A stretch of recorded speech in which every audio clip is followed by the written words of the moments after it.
Tyrese Haliburton is one of the best young point guards in today's game and recently got a contract extension for 5 years, $260 million. Tyrese is definitely the future of the NBA when it comes to guards. He is one of the best playmakers. He's a great shot creator. He's someone who honestly can shoot the ball pretty well for having a pretty ugly jump shot. You might be surprised to know that Tyrese Haliburton wasn't even a top 10 pick in the NBA draft. Alright, so today we're gonna look at every single player that was drafted before Tyrese Haliburton. Obviously, number one, we starting off with Anthony Edwards, man. And he has so much aura, bro. Like, bro, what the fuck you doing in my house? Hey, yo.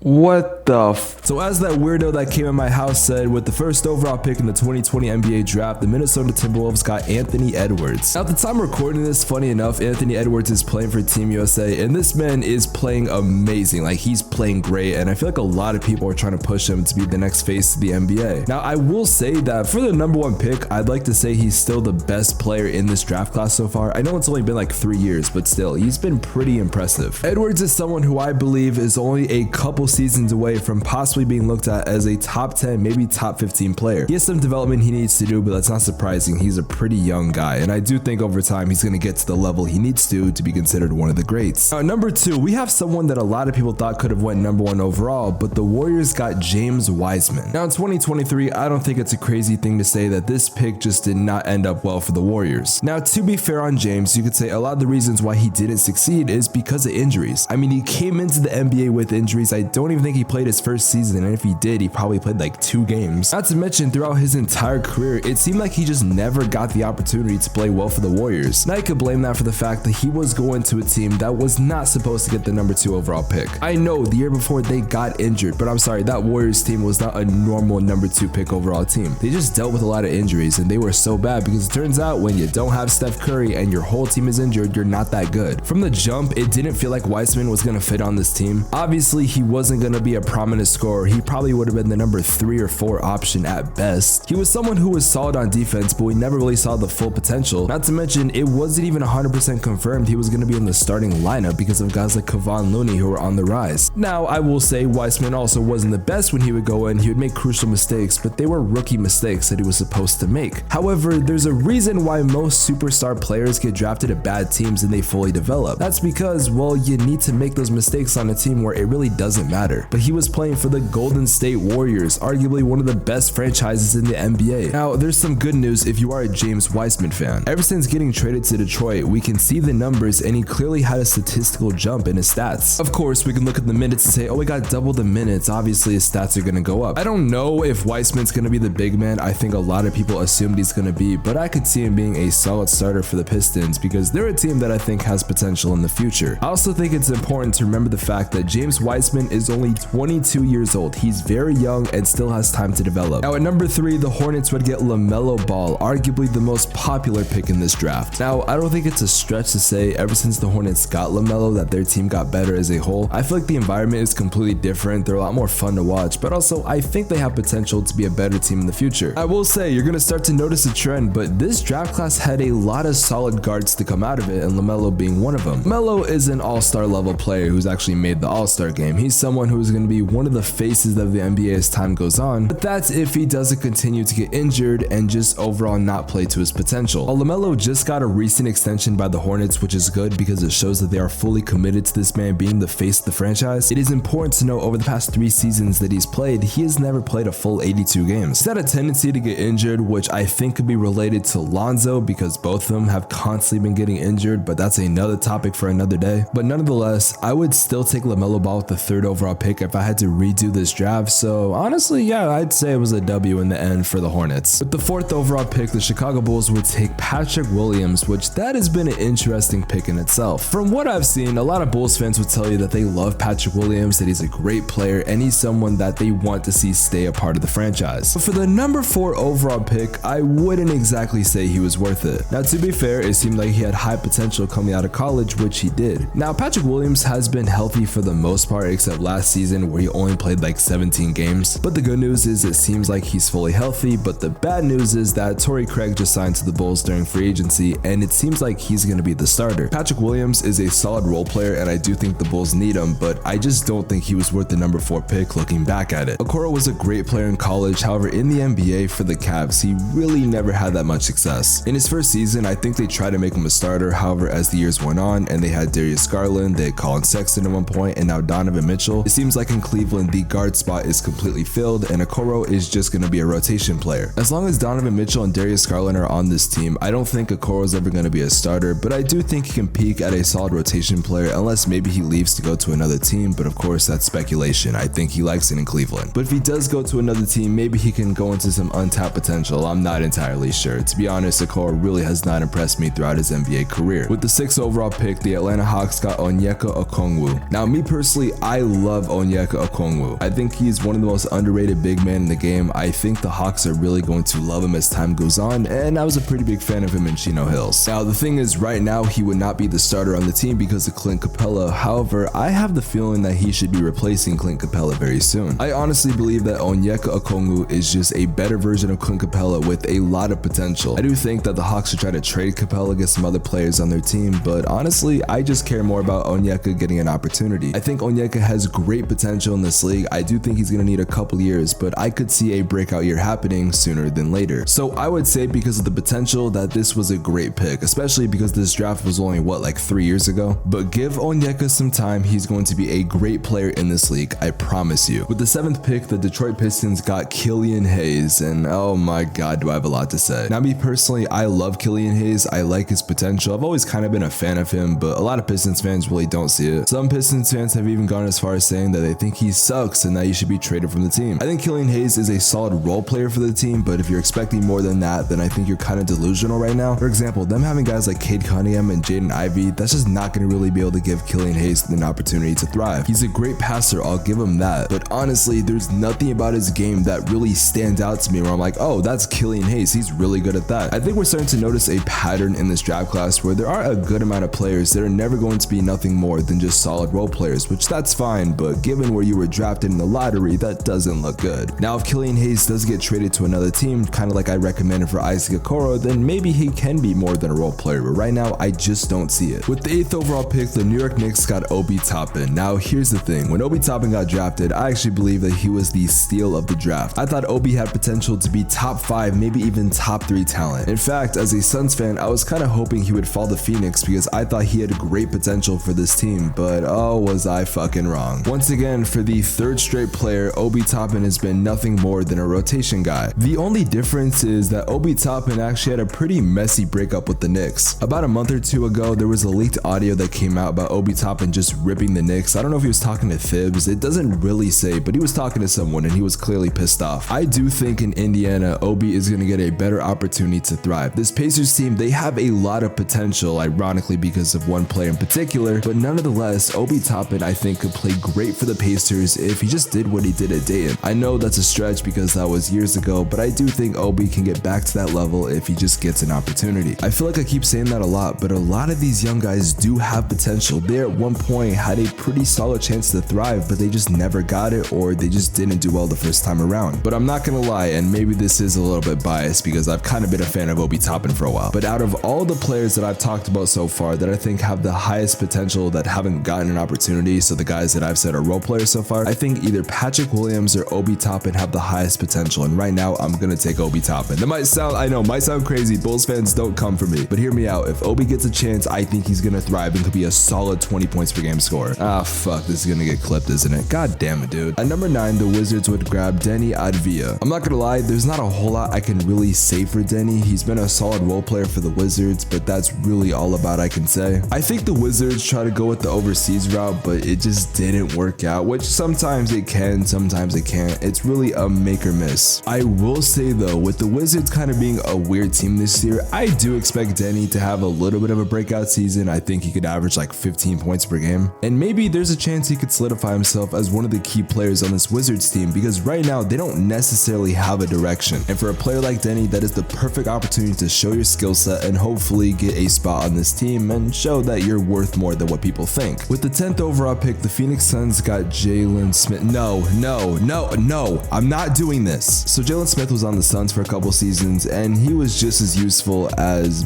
nothing. He was not useful at all. There was really no reason for him to be on the roster. To be honest, I don't know what the front office saw when they decided to draft this man. I think they thought, oh, he's a tall guy, he can be a solid forward, but he never played at all, and when he did, he looked like a complete fool. Nowadays, he's on the Indiana Pacers. I think he got traded there about a year ago, and he's been once again a solid role player for that team. But yeah, I'm not gonna lie, out of all the draft picks, this probably had to be the worst one in the lottery, and it's not even close. At number 11, the San Antonio Spurs would snag Devin Vassell. If you're a Spurs fan, I think you should be excited this year. Not only do you have Wemby, but a lot of your young guys are finally going to be showing off why they're so good, and I think Devin Vassell is one of those guys. I don't know what everyone's expectations are for Wemby, even though I expect him to do well. I think Vassell is going to have a breakout year, and I think Wemby is going to complement him more than any other player. Now last year he did only play 38 games, but he did have his best stats and it wasn't even close. I think this year we're finally going to see why Devin Vassell could be one of the best young guards in this game, but not as good as who got drafted at number 12. Because at number 12, the Sacramento Kings would draft Tyrese Haliburton. Haliburton was a great player for the Kings at one point, but then he got traded to Indiana, but I think that's where he's been able to thrive the most. The Pacers seem like they have great potential this year, which yes, I will eventually make a video about them. I don't think I've made a full video about the Pacers yet, but the Pacers seem like they're gonna have a great season. Tyrese Haliburton got an extension this year, so the future is looking pretty bright if you're a Pacers fan. Now, do I think 11 players should have got drafted before Haliburton? Hell no. I think Haliburton is gonna end up as the second best player to come out of this draft class. I just think Anthony Edwards is better than a lot of people. It's not even close. Now, I predict Tyrese Haliburton is going to have a great season for the Pacers, but I made a couple more predictions in a video. You should check it out. Video is right here.